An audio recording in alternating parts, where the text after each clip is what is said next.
Hari ini kita akan coba telaah sebuah program menarik nih dari materi panduan yang Anda bagikan, menulis cerita berbasis isi buku bacaan. Mengingat Anda kan punya minat ya pada pengembangan kreativitas lewat literasi, wah metode dalam panduan ini pasti relevan banget. Pernah kepikiran nggak sejauh mana sih sebuah buku bisa jadi pemantik cerita baru yang benar-benar original? Jadi intinya program ini tuh memandu anak-anak, seringkali dibantu mahasiswa KKN juga ya pas pengabdian masyarakat, supaya nggak hanya jadi pembaca tapi juga jadi pencipta gitu. Tujuannya keren sih, menumbuhkan cinta buku, itu pasti, tapi juga buat mengasah literasi, kreativitas, berpikir kritis, bahkan sampai daya ingat. Dan sumbernya jelas, pakai buku-buku berkualitas. Iya, betul. Yang langsung menarik perhatian saya dari panduan ini sebetulnya bukan sekedar ajakan nulis biasa ya, tapi lebih ke penekanan pada proses terstrukturnya itu. Transformasi gitu. Ini bukan apa ya, bukan daftar tugas biasa. Strukturnya itu dirancang secara sadar untuk mengubah pembaca. Dari yang tadinya cuma konsumen informasi, jadi produsen ide kreatif. Ada langkah-langkahnya, mulai persiapan sampai eksekusi. Wah, pendekatan terstruktur itu menarik ya. Gimana tuh struktur tersebut memandu langkah-langkah kreatifnya? Terutama dalam mengubah hasil bacaan jadi sesuatu yang baru. Coba kita telusuri deh prosesnya. Oke, jadi semuanya dimulai dari milih buku yang pas dulu ya. Bisa fiksi atau non-fiksi, yang penting tuh menggugah dan ada dagingnya gitu buat dikembangin. Terus, bagian krusialnya nih, analisis mendalam. Jadi bukan cuma baca sekilas, tapi dibedah temanya, karakternya gimana, alurnya, latar, sampai pesan moralnya apa. Kita diajak nyatet bagian mana yang paling kena buat kita. Muncul ide cerita baru. Panduan ini tuh nekenin banget soal orisinalitas. Jadi bukan sekedar adaptasi atau ya ampun jiplakan.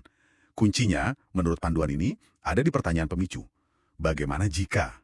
Gitu. Misalnya, gimana kalau karakter sampingan dijadiin tokoh utama? Atau gimana kalau tema yang sama terjadi di zaman yang beda? Ini kan maksa kita melampaui sekedar paham, tapi masuk ke ranah imajinasi dan analisis yang lebih lanjut. Oh, jadi bagaimana jika itu kayak jembatan ya, antara memahami sama mencipta? Oke, oke. Nah, setelah ide originalnya kebentuk, panduan ini juga bilang pentingnya peta, biar ceritanya nggak nyasar. Disinilah peran kerangka cerita. Bikin struktur dasar dulu, pendahuluan, konflik, klimaks, resolusi, terus akhir cerita. Baru deh setelah kerangkanya kokoh, proses nulis draft pertama dimulai. Fokusnya ke alur yang ngalir, deskripsi yang hidup sama dialog yang kedengeran wajar gitu. Tentu saja, draft pertama kan jarang banget ya yang langsung sempurna. Makanya, tahap revisi sama penyuntingan ini jadi krusial banget.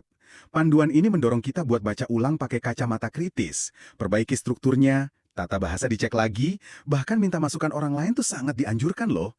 Ada juga contoh inspiratif yang disebut di panduan itu, menarik sih. Kayak buku Alina dan Irama Bambu, itu nunjukin gimana ide tentang alam dan persatuan dari buku sumbernya bisa dieksplorasi jadi narasi baru yang menyentuh.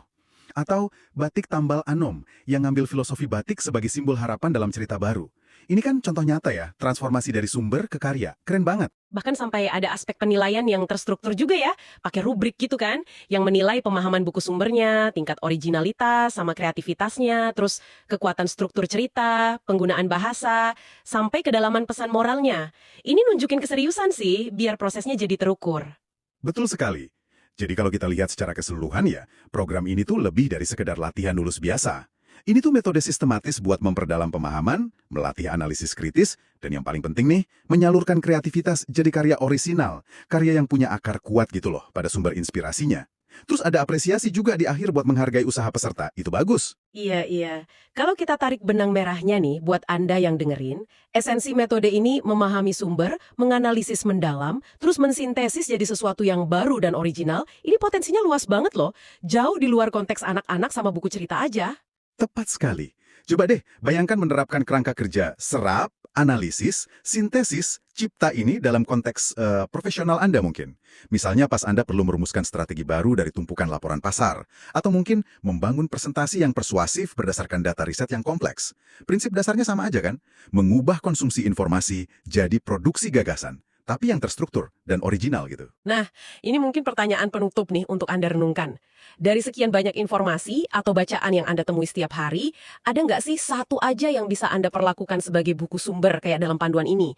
Kalau Anda coba terapkan proses analisis mendalam tadi, terus pakai pertanyaan bagaimana jika, kira-kira ide original apa, sekecil apapun itu, yang mungkin bisa lahir dari sana? Apa ya yang mungkin tercipta? Coba direnungkan.